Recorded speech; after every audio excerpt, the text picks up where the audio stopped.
Afghan intelligence chief के मुआवन की हलाकत और कई तालिबान के मारे जाने की इत्तलात। अफ़गानिस्तान में खाना जंगी अरूज पर पहुंच गई। इस वक्त क्या हो रहा है, आमिर रज़ा मेरे साथ मौजूद है, उनसे बात करते हैं। आमिर भाई, दो अहम खबरें आपके पास आई। एक तो अफ़गानिस्तान के इंटेलिजेंस चीफ जो हैं उनके मुआवन की हलाकत है, कुछ तालिबान के मारे जाने की इत्तलात भी हैं। ये खाना जंगी किस तरफ जा रही है? देखिए, पिछले 2 माह से अदील भाई मैं यही बात कह रहा हूँ कि अफ़गानिस्तान में एक बड़ी खाना जंगी होने जा रही है और उसमें जो अहम तरीन पॉइंट ये है कि ये खाना जंगी जो है अब ड्रोन्स पर मुश्तमल हो गई है। यानी ड्रोन्स हमले करने शुरू हो गए हैं। एनआरएफ, नेशनल रेजिस्टेंस फ्रंट और तालिबान जो हैं एक दूसरे के ख़िलाफ़ ड्रोन्स का इस्तेमाल कर रहे हैं और इसी ड्रोन के इस्तेमाल से ही अफ़गान काबुल के अंदर जो अफ़गान इंटेलिजेंस चीफ़ हैं उनके जो मामन थे नुमान को इस तरह से समझे कि ये मामन थे, असिस्टेंट नहीं थे। यानी ये उसी लेवल के एक शख्स थे जिनको मुल्ला नुमान के नाम से जाना जाता था। इनकी हलाकत हुई है, लेकिन इससे भी अहम पॉइंट ये है कि उनके साथ एक मेहमान ठहरा हुआ था जिसके बारे में तालिबान खामोश हैं कि ये मेहमान कौन था। अभी तक उसकी जो है उन्होंने वजाहत नहीं की। क्या ये मेहमान भी मारा गया?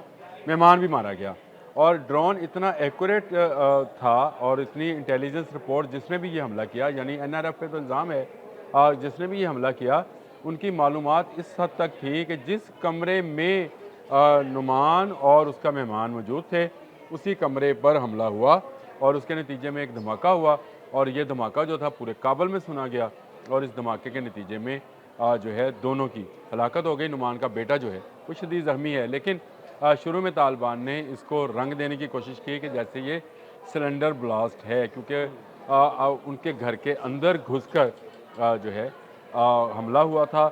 ड्रोन हमला था जिसको वो रोक नहीं पाए थे। इससे पहले आपको याद है कि ताजिकिस्तान की सरहद पर भी ये था कि तालिबान ने ड्रोन इस्तेमाल किया था। तो इसका मतलब ये है कि अफ़गानिस्तान के अंदर की वो खाना जंगी जो है अब फ़ज़ा में भी हो गई है। यानी ज़मीनी हमले तो हो ही रहे थे, जिसका आपने ज़िक्र किया तालिबान की हलाकत का। तो ये बिल्कुल जो है उनका एक सूबा है जी, बगलान, उसका ज़िला है नहरीन। उसके अंदर इन्होंने हमला किया एनआरएफ के एक चौकी के ऊपर जहाँ पर काबज़ थे, लेकिन उस हमले के जवाब में उल्टा तालिबान को जो है वो हलाकतों का सामना करना पड़ा। वहाँ से भागे हैं और इनका भागते हुए के पीछे जो है एनआरएफ के लोग जो हैं वो काबुल तक आए हैं, यानी काबुल से बाहर के इलाके तक आए हैं और वहाँ पर एक इनके कमांडर समेत 17 मज़ीद लोगों को जो है उन्होंने ना सिर्फ हलाक किया और बल्कि बाहिफाजत वो वापस भी चले गए। तो इसका मतलब ये है कि अब आप ये समझिए कि पंजशेर से काबुल के दरमियानी इलाके पर भी इस वक्त एनआरएफ जो है वो अहमद शाह मसूद की क़यादत में मौजूद है और वो हमले कर रही है। तो ये आमिर भाई, एनआरएफ बड़ी स्ट्रॉन्ग है, मुझे लगता है कि अफ़गानिस्तान में उस खित्ते में बड़ी स्ट्रॉन्ग है एनआरएफ। देखिए, एनआरएफ इस वक्त तालिबान के बाद दूसरी स्ट्रॉन्ग होल्ड जो है, जिसके बाद सबसे ज़्यादा रज़ाकार या सबसे ज़्यादा सिपाही कह लें उनके पास मौजूद हैं। फिर एक इलाका उनके पास ऐसा मौजूद है जो कि पंजशेर है, जो कि एक बिल्कुल तंग घाटी के अंदर से होकर जाता है। तो इसमें जब भी तालिबान ने हमला किया इनको जानी नुकसान हाँ का जी। सामना करना पड़ा है। मसला ये था कि एनआरएफ अपने इलाके से बाहर नहीं आ रही थी। तालिबान की बार बार की दरअंदाजी जो है उसने उनको मजबूर किया है कि वो बाहर निकलें। इसीलिए अब वो तालिबान चौकियों पर हमला करना शुरू हो गए हैं। लेकिन अहम चीज़ ये है कि काबुल के अंदर मौजूद नुमान के घर इंटेलिजेंस चीफ के मामन, यानी उसी के बराबर के एक शख्स के हलाकत जो है कि तालिबान के लिए बहुत सबकी के बायस है। और दूसरी तरफ इकनॉमिक रिपोर्ट्स भी ये बता रही हैं कि तालिबान इस वक्त जो हैं वो दबाव का शिकार हैं, माशी तौर पर भी और जंगी तौर पर भी। माशी तौर पर इसलिए कि उनकी जो असल रसद थी वो पाकिस्तान के रास्ते हुआ करती थी, वो बंद है। इस रसद के बंद होने से उनके बहुत सारी तजारत जो कि वो किया करते थे, जो लीगल तजारत है उसको भी ज़द पहुँची और जो इनलीगल तजारत थी, जो सरहदों से ये स्मगलिंग की सूरत में, असले की सूरत में और मनशियात की सूरत में करते थे, वो भी बंद है। ये बंद होने से इन पर मुआशी दबाव है और इसी चीज़ से वो असला ख़रीदा करते थे और दुश्मनों का मुकाबला किया अच्छा करते आमिर थे। भाई, मेरा एक सवाल है। आपने बात की कि एक मेहमान भी उस हमले में हलाक हो गया। मैं मतलब मेरा ये सवाल है कि क्या वो मेहमान किसी साज़िशी हमसाया मुल्क से अफ़गानिस्तान में पहुंचा साज़िशें करने के लिए? देखें, पहली बात तो ये है कि अफ़गानिस्तान इस वक्त जो है एक ऐसी मंडी है जहाँ पे पूरी दुनिया से दहशतगर्द जो हैं तरबियत लेने, असला लेने और ख़ुद कुछ बम्बार लेने पहुँचते हैं और तालिबान इनको प्रोटेक्ट करते हैं। मसलन इनका हमसाया मुल्क पाकिस्तान है, उसके जो दहशतगर्द हैं वो टीटीपी के नाम से ऑपरेट करते हैं और अफ़गानिस्तान के अंदर से ऑपरेट करते हैं। इसी तरह ताजिकिस्तान है, ताजिकिस्तान से जो दहशतगर्द तंजीमें आई वो भी अफ़गानिस्तान के अंदर से ऑपरेट करती हैं।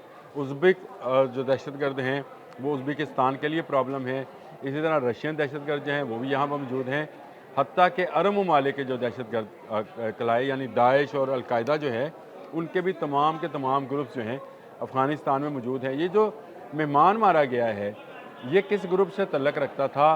क्या ये चाइना के अंदर जो दहशतगर्दी हो रही है, जिसका चाइना ने भी इजहार किया था कि हमारे मुल्क के अंदर भी दहशतगर्दी हो रही है, इस ग्रुप से तल्लक था, टीटीपी से था, दाइश से था, अलकायदा से था? यही वजह है कि खामोश हैं तालिबान।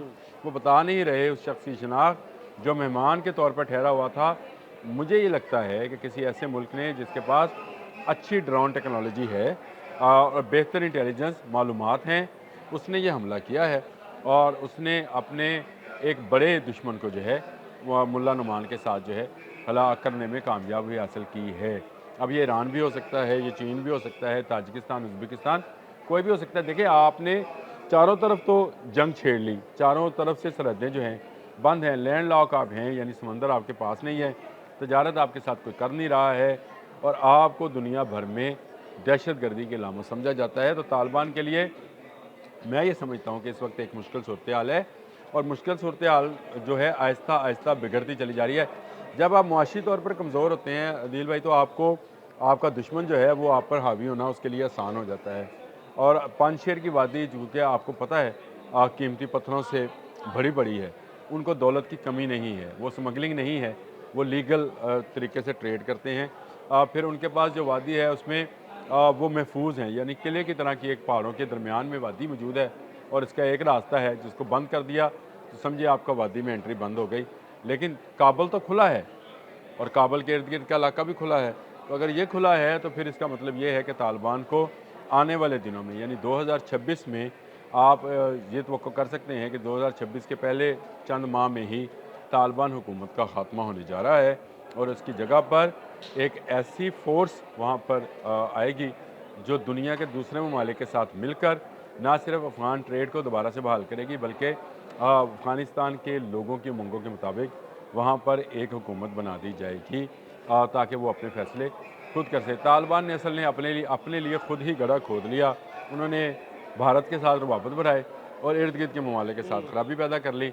अब भारत के साथ रवाबत पैदा हुए तो ईरान ने चाबहार की बंदरगाह जो है भारतीयों के लिए महदूद कर दी। अब वहाँ से भी तिजारत नहीं हो सकती, एयरलिफ्ट वो करवा नहीं सकते हैं। सारे का सारा अनाज जो है वो पाकिस्तान के रास्ते काबुल जाया करता था, अद्वियात जाती थी, खाद जाती थी और बहुत सारी अशिया ज़रूरिया जो थी वो वहीं पर पहुँचती थी लेकिन नहीं पहुँच रही।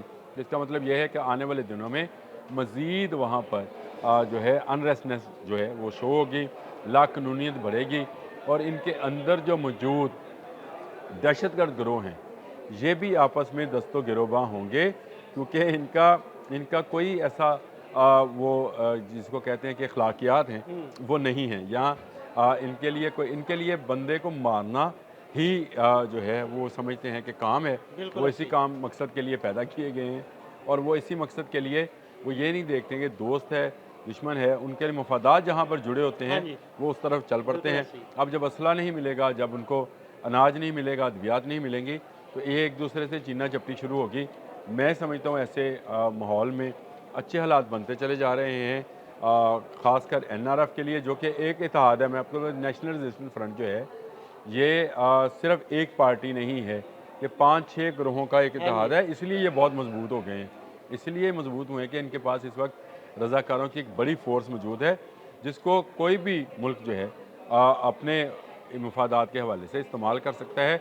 ना रशिया कर सकता है, चीन कर सकता है, ईरान कर सकता है, ताजिकिस्तान, उज़्बेकिस्तान, आप नाम लें, कोई भी मुल्क इनको इस्तेमाल करके काबुल पर एक मुस्तहकम हुकूमत जो है कायम की जा सकती है। तो तालिबान के दिन गिने जा चुके, चंद माह की बात है, तालिबान काबुल में नहीं रहेंगे। बहुत शुक्रिया आमिर रज़ा जी। बिल्कुल, आमिर रज़ा ने बड़ी तफसील के साथ अफ़गानिस्तान में होने वाली खाना जंगी की सूरत हाल पर रोशनी डाली। अदील अहमद और आमिर रज़ा को इजाज़त दीजिएगा। अल्लाह हाफ़िज़।